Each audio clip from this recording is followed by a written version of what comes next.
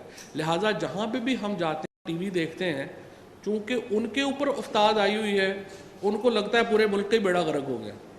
سو میں آپ کو بتاؤں کہ میڈیا کے لوگوں کو تو میں اونر سے ہی ریکویسٹ کروں گا کہ مہربانی کریں, ہم نے آپ کو کوئی 2-2.5 ارب روپیہ دیا ہے, کچھ ان کی تنخواہوں میں بھی اضافہ کریں تاکہ ان کو بھی تو لگے کہ مہنگائی نہیں ہے اتنی.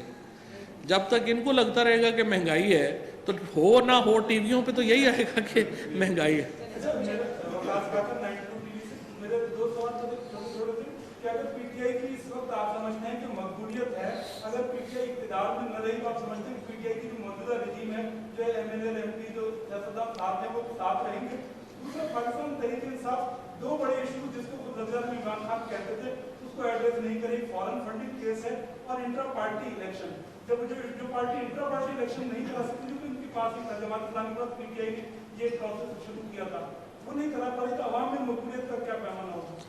تو یہ پہلی بات تو یہ ہے کہ جو ایک میکنزم ہے اور اس میں پورا جو الیکشن کا میکنزم ہے پی ٹی آئی میں, وہ بھی انشاءاللہ 4 سال پورے ہوں گے تو وہ الیکشن ہوں گے بھی.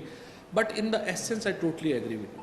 ہماری پارٹی, اور میں آپ کو بتاؤں جو آپ نے بات کہی ہے نا کہ پارٹی کے اندر الیکشنز کی, اس کا اگر پاکستان کے اندر ایک سیاسی لیڈر پروپوننٹ ہے تو عمران خان ہے. عمران خان بے شمار دفعہ یہ بات کر چکے ہیں کہ پارٹیز کے اندر الیکشن ہونے چاہیے. یہ علیحدہ بات ہے کہ وزیر اعظم بن کے پرابلم یہ آ جاتی ہے کہ ایک طرف افغان مسئلہ آ گیا ہے, پھر اکانومی آ گئی ہے, وہ اتنا زیادہ ایک فائر فائٹنگ ہوتی ہے کہ آپ اتنی باریکیوں میں آپ 24 گھنٹے اس میں نہیں لگے رہتے.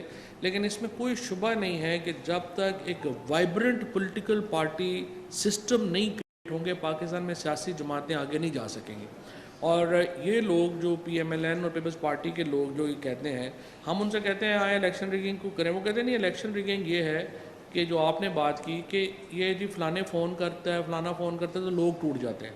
اس کا مطلب کیا ہے؟ اس کا مطلب یہ ہے کہ ووٹ پارٹی کے نہیں ہیں, vote M N A M P ایز کے شخصیات کے.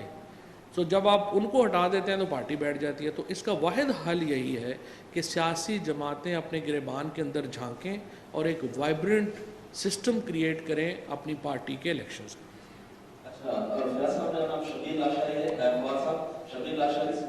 جی لاشاری صاحب, میرے 2 چھوٹے سوال میرا یہ ہے کہ افغان صورتحال کے پیش نظر سندھ کے لوگ بھی بہت سارے پریشان ہیں کہ ایک مرتبہ افغانیوں کو یہاں سندھ میں بسانے کی باتیں ہو رہی ہیں. کیا یہ بات ٹھیک ہے؟ کراچی میں افغانی آ رہے ہیں تو سندھ حکومت کو جو ہے وہ اعتبار میں لیا گیا ہے یا نہیں؟ سندھ کس کنڈیشن پہ وہ آ رہے ہیں؟ دوسری بات یہ کہ سندھ میں پانی کی بہت شدید قلت ہے. سندھ حکومت کا کہنا ہے کہ اس ہمارے ساتھ زیادتی کر رہی ہے